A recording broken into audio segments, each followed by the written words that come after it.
Assalamualaikum warahmatullahi wabarakatuh. Salam Om Swastiastu, Namo Buddhaya, dan salam kebajikan bagi kita semua. Selamat datang di episode ketiga dari Alumni Sharing LK2 FAUI pada tahun 2024. Perkenalkan, saya Rizky Andini sebagai staf Biro Hubungan Masyarakat yang akan menjadi moderator pada hari ini, teman-teman. Seperti biasa, Alumni Sharing adalah salah satu program kerja dari Biro Hubungan Masyarakat LK2 FAUI yang bertujuan untuk menjalin hubungan dengan alumni dan berbagi cerita dari inspiratif mengenai perjalanan mereka nih, khususnya setelah memasuki yang namanya dunia kerja.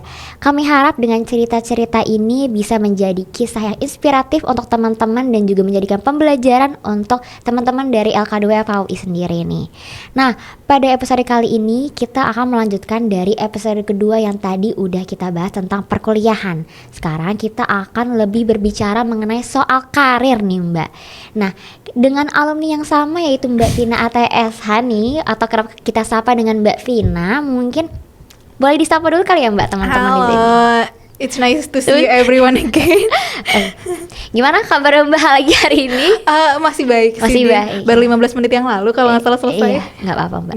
Oke. Happy tapi Mbak sejauh ini? Happy karena hari ini temenin gak cuma sama Dini tapi juga ada Yosita dan juga ada Ica dan pokoknya BPH Humas yang keren-keren. Ada Mbak Nisa juga. Oke. Mungkin sama berlama-lama lagi kita langsung masuk ya Mbak ke pertanyaan gitu kali ya Mbak.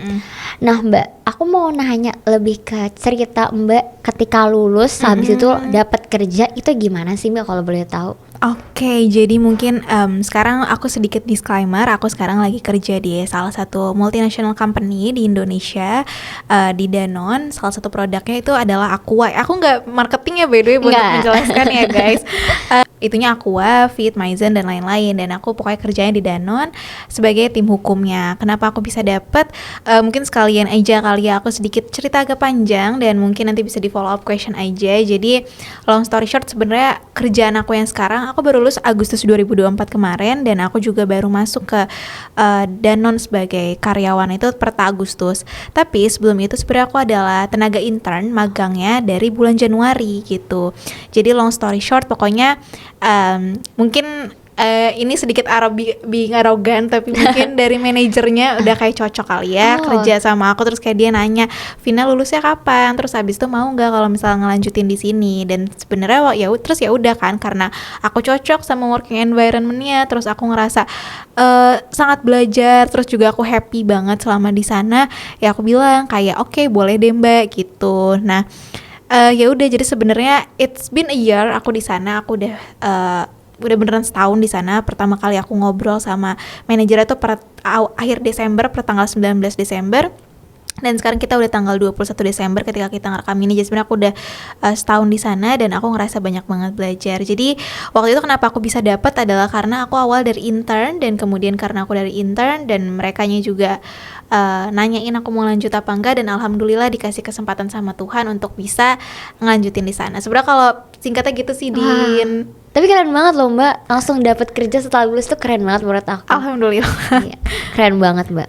Oke, tapi aku mau nanya nih Mbak, sebenarnya kan kayak terkadang lulusan hukum tuh sebenarnya bisa milih jalur apapun gitu pekerjaan. Kayak sebenarnya istilahnya adalah anak hukum bisa ngambil semua jurusan mana aja, tapi anak luar nggak bisa ngambil jurusan hukum. Sebenarnya flexing dikit kali ya Mbak gitu. Boleh. Tapi gimana sih Mbak untuk memutuskan kayak tujuan untuk fokus di jalur yang Mbak ambil sekarang gitu? Oke, mungkin aku disclaimer ya teman-teman. Jadi kita kan lagi melanjutkan episode ketiga ya dari episode kedua. Aku sedikit flashback ke episode kedua ketika aku cerita kalau aku hustling banget. Jadi aku mulai jadi sebenarnya kalau di total itu magang aku tuh ada 6.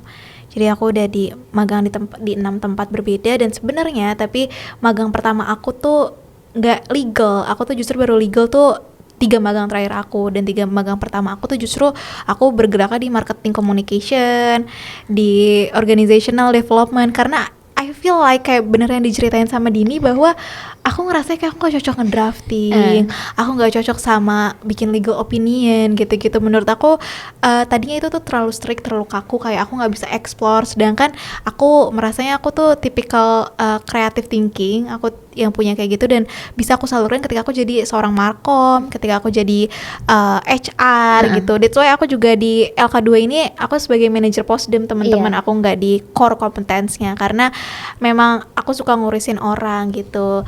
Tapi dan aku juga ngerasa habis itu pas aku udah mulai offline, tadinya aku adalah angkatan online, angkatan COVID. Pas aku udah mulai offline, aku jadi mikir kayak sayang banget kalau misalnya semua ilmu yang aku dapetin itu nggak beneran aku implementasi dengan baik di bidang aku sendiri gitu. Sayang banget kalau misalnya aku sebenarnya bisa, cuma emang belum diasah dan belum dilatih aja. Dan akhirnya ya udah aku memutuskan untuk oke, aku coba dulu deh intern di legal intern.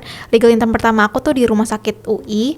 Waktu itu aku dapet referral dari teman dekat aku. Terus ya udah aku ngobrol dan kata manajernya dia nggak nyari yang udah experience karena namanya juga magang ya, belajar. Dan akhirnya pas aku coba, oh ternyata aku suka sama kerjaannya. Dia sering ngasih aku cases, terus abis itu sering nge-challenge aku dan aku happy dengan itu karena aku ngerasanya apa yang aku pelajarin selama 3-4 tahun ke belakang tuh sangat kepake. Dan aku ngerasa oh ya udah aku nggak cuma jadi anak hukum FAUI aja, tapi aku bisa beneran berkontribusi sama siapapun itu, ilmu aku bisa dikontribusikan gitu. Jadi ya udah akhirnya aku memutuskan untuk tetap di jalur yang sekarang. Mungkin aku agak disclaimer ya, jadi pas aku tuh di Danone tuh sempet off sebulan, jadi masa magang aku tuh selesai Juli, terus aku baru join lagi tuh Agustus karena waktu itu ada problem bahwa aku belum lulus officially SKL dan ijazah aku belum keluar, dan waktu itu nggak bisa kalau langsung diangkat karyawan, tapi intern aku juga nggak bisa diperpanjang. Jadi aku keluar sebulan, dan selama sebulan itu aku sempat magang di tempat lain gitu, di ada pokoknya salah satu company. Dan tapi waktu itu bagian aku tuh di kontrak manajemen. Mungkin kelihatannya tuh sama aja ya, sama kayak kerjaannya kayak legal ya mungkin, tapi turns out sebenarnya tuh enggak. Itu tuh aku kontrak manajemen itu under supply chain management. Jadi jatuhnya itu aku lebih ke pengadaan barangnya. Terus abis itu aku aku nge-review dulu kerjaan-kerjaan sebelum dinaikin ke legal gitu. Dan ternyata aku nggak enjoy karena menurut aku ilmu aku nggak kepake, dan ini kayak terlalu jauh dari apa yang memang aku ekspektasikan. Dan akhirnya di sana sempat ditawarin juga untuk aku lanjut sebagai karyawan. Pas mereka tahu aku udah dapet ijazah, mereka nanya, Vina mau lanjutin di sini aja, mau balik ke Danone gitu. Terus habis itu setelah banyak pertimbangan bahwa ini first career aku ngerasanya kayaknya it's better kalau aku mulai dengan aku lawyering dulu aja. Nggak apa-apa kalau aku di in-house counsel, tapi at least aku tuh jadi legal gitu. Jadi ilmu aku akan tetap bisa aku aplikasiin terus, dan aku nggak merasa kehilangan kemampuan aku untuk drafting, negotiating, dan lain-lain. Oke, ternyata mengaplikasikan ilmu-ilmu yang ada. Tapi aku kaget loh Mbak pas Mbak bilang mention marketing, karena sebenarnya aku lagi jadi posisi Mbak yang lagi di marketing itu sendiri. Oke, dan sebenarnya bener kan Dian, kita cuma yang penting kitanya kreatif aja deh, kreatif aja gitu. Tapi setelah melihat Mbak kayak sebenarnya bisa kok dicoba untuk mungkin bisa jadi dorongan aku juga nih Mbak, jujur Mbak. Ini jadi kayak nasihatin aku sejujurnya Mbak. Alhamdulillah ya kalau langsung bisa diaplikasikan. Amin ya Mbak. Oke, masih ngomongin tentang karir nih Mbak. Sebenarnya ini lebih ke dunia kerja nih Mbak. Sebenarnya kan ada nggak sih Mbak perbedaan antara kuliah dengan dunia kerja? Itu pasti ada juga kan Mbak gitu. Apa sih culture shock Mbak, atau kayak gimana Mbak menghadapi realita dari dunia kerja itu sendiri kalau boleh tahu? Oke, thank you by the way. Anyway, sebenarnya ini justru menurut aku cukup menarik ya. Aku mikirnya tuh justru kalau misal kita di dunia kerja itu mungkin akan yang sangat hektik dan kuliah, tapi ternyata justru enggak gitu. Mungkin karena kalau di kuliah itu waktunya lebih fleksibel ya. Kayak ya udah kita nggak tahu kita kelas kapan, terus tiba-tiba nanti kita ngisi dengan kegiatan gitu, terus kita masih banyak bergerak gitu. Sedangkan kalau misalnya aku nggak tahu, mungkin kalau teman-teman yang lawyering di luar sana ya, tapi since aku itu in-house counsel, aku tuh lebih banyak di kantor. Dan kalau misalnya kalau jam kerjanya ya udah gitu dari jam 8 sampai jam 5, mungkin ada kegiatan lembur-lemburan lain, tapi mostly ya udah gitu-gitu aja. Dan aku first time aku ngeras kayak gitu tuh, aku awalnya getting bored karena menurut aku aduh ini tuh aku yang tadinya seaktif itu, aku yang tadinya nggak bisa diem itu, tiba-tiba aku kayak harus duduk-duduk aja gitu. Terus aku ceritain lah keresahan aku ke manajer aku, dan sebenarnya kata dia, banyak kok sebenarnya di sini kamu bisa explore gitu, kamu bisa ngelakuin banyak hal, sebenarnya banyak kesempatan yang kamu bisa explore di sini. Culture shock pertama aku jujur itu karena ternyata mungkin agak kaget sebagai orang yang tadinya sangat aktif secara fisik, tiba-tiba kayak harus kebanyakan duduk dan mungkin itu aja. Tapi karena udah dikomunikasiin dan ternyata manajer aku sangat ngerti, dan dia akhirnya justru kayak banyak ngasih aku cases yang justru membuat aku berhubungan langsung sama orang gitu, sama user, sama kayak kalau aku yang tadi cuma ngedraft kontrak, aku bisa jadi nge-negotiate langsung. Terus abis itu dia ngasih aku kesempatan untuk bisa ikut training di luar, yang which is sangat membantu aku nambah extensive knowledge aku. Karena kan aku tadinya hukum internasional ya Din, dan ini kan tapi sebenarnya kalau yang kerjaan aku sekarang itu mostly aku banyak dealing dengan hukum perdata dan hukum perusahaan ya, hukum ekonomi gitu.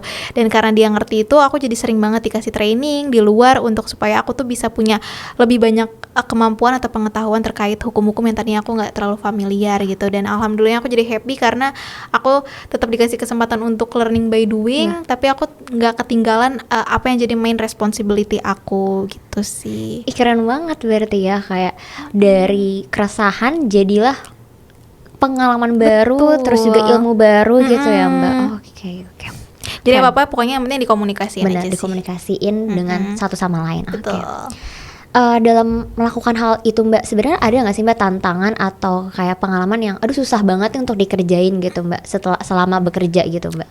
Oke, sebenarnya kalau aku pribadi nggak ada ya, tapi aku menemukan ini secara garis besar. Cuma again, aku ngerasa aku sebenarnya cukup banyak ditempa ketika aku organisasi dan kuliah. Jadi ini tuh udah nggak jadi masalah. Jadi kan kalau misalnya di kerjaan itu kan ada target yang harus dicapai ya teman-teman, dan mungkin sama kayak kalau kita organisasi ada proker-proker harus dijalankan. Betul. Dan sama dengan kerjaan juga kayak per 3 bulan tuh kita harus achieve apa, kalau nggak achieve gimana, ada namanya key performance indicator-nya, dan kemudian itu harus di-achieve gitu.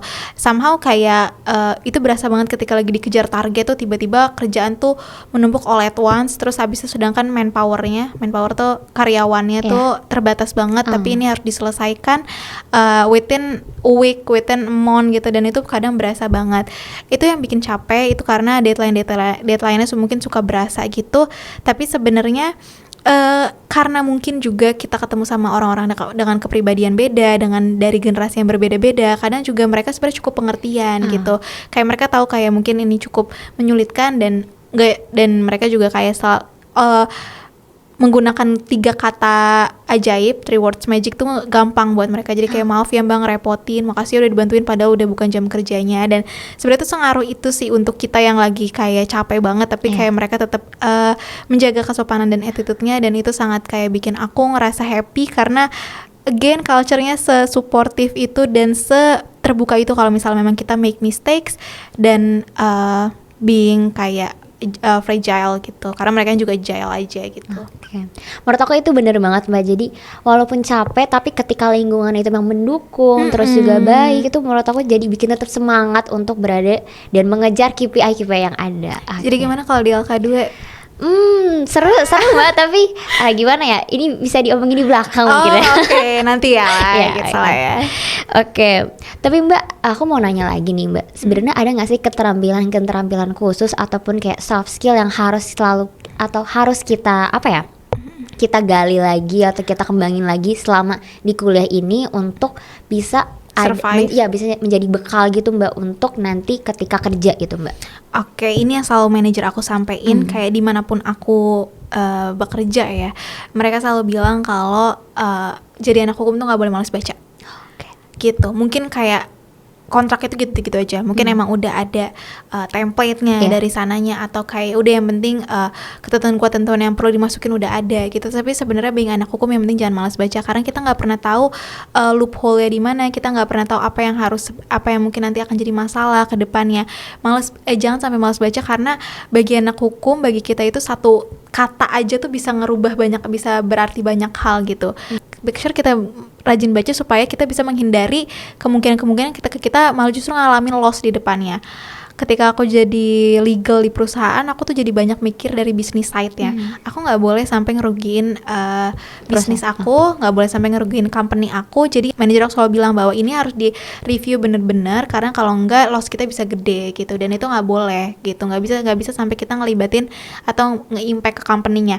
At least nggak dari sisi kita gitu. Dan aku jadi mungkin aku dari dulu emang suka baca ya, maksudnya aku emang selalu fokus kalau baca dan kayak udah biasa gitu. Tapi ketika di kerjaan aku bener-bener jadi bisa ngaplikasiin itu karena memang selalu di-emphasize sama senior lawyer di Danone. Terus abis itu juga mereka juga yang selalu kritis, jadi ketika aku ada yang kelewat mereka juga yang kayak, Vin ini belum diperiksa nih, atau kayak, Vin ini coba kamu assess lagi deh, ini kayaknya ada masalah deh kalau kita masukin klausul ini gitu. Dan akhirnya aku jadi kritis lama-lama.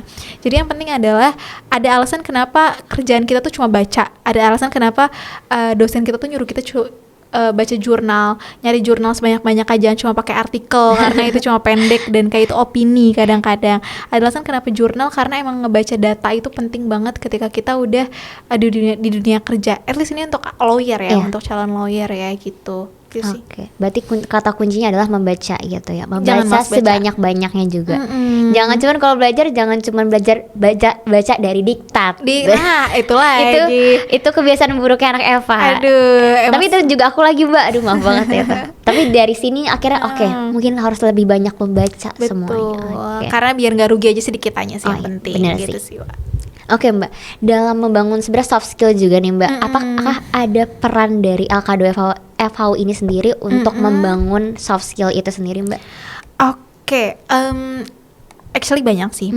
Aku tadi di LK2 tuh dari tadinya aku tadinya cuma staff magang, kemudian aku di jurnal, kemudian aku setelah itu di Posdem, dan akhirnya aku di DP jadi Dewan Pertimbangan Organisasi tuh nggak ada yang lain gitu satu sama lain. Ketika aku jurnal aku nulis, ketika aku jadi Posdem aku kebanyakan ngurusin orang, dan ketika aku DPO ya udah cuma ngurusin si PI-nya, pengurus intinya aja. Gitu. Jadi sebenarnya it's totally different, dan aku ngerasain banyak banget soft skill aku berkembang ketika aku jadi manajer Posdem. Mungkin kalau tadi aku having fun-nya di jurnal, tapi ini aku growing up as a person tuh ketika aku jadi manajer Posdem. Pas aku jadi manajer Posdem kan it feels like kondisi 97 orang di dalam LK2 itu jadi kayak responsibility aku. Is it mereka happy kah di sini, atau apakah mereka ngerasanya nyaman apa yang mereka rasain. Dan waktu itu apalagi posisi aku tuh masih peralihan dari online ke offline, kira-kira gimana supaya ini bisa ngebondingin 97. Dan di situ aku jadi sering banget, karena aku di Posdem, aku jadi sering banget baca buku untuk kayak tahu sebenarnya gimana sih caranya kita tuh bisa paham orang tuh maunya apa gitu. Aku tuh dulu pas aku jadi manajer Posdem, aku jadi sering banget nerapin 3 magic words-nya, thanks, please, dan sorry itu karena itu, dan itu aku temuin dari buku gitu. Mungkin kalian pernah baca punyanya Dale Carnegie yang aku lupa judulnya, pasti tahu lah. Nah terus abis itu aku juga sering baca buku-buku leadership, karena aku tahu ada DE gitu, ada direktur eksekutif gitu, tapi DE pun dalam hal people organizing tuh mempercayakannya tuh ke kita, Vin ini gimana ya kalau ada trouble kayak gini, ini isunya kayak gimana ya, ini ada BPH lagi berantem gimana ya Vin, ujung-ujungnya tuh kita yang harus risk management internalnya tuh dibebanin ke kita. Dan yang waktu itu akhirnya bikin aku mau nggak mau tuh kayak berpikir dari banyak sisi gitu, kayak nggak cuma ya ini baiknya kayak gini, enggak, aku nggak bisa kayak gitu aja, tapi what's the best for them sama what's the best for our organization tuh apa gitu. Jadi aku ngerasa selama aku jadi satu orang manajer Posdem tuh aku kayak harus memahami 97 kepala maunya apa, dan akhirnya itu ngebuat aku jadi lebih punya empati gitu.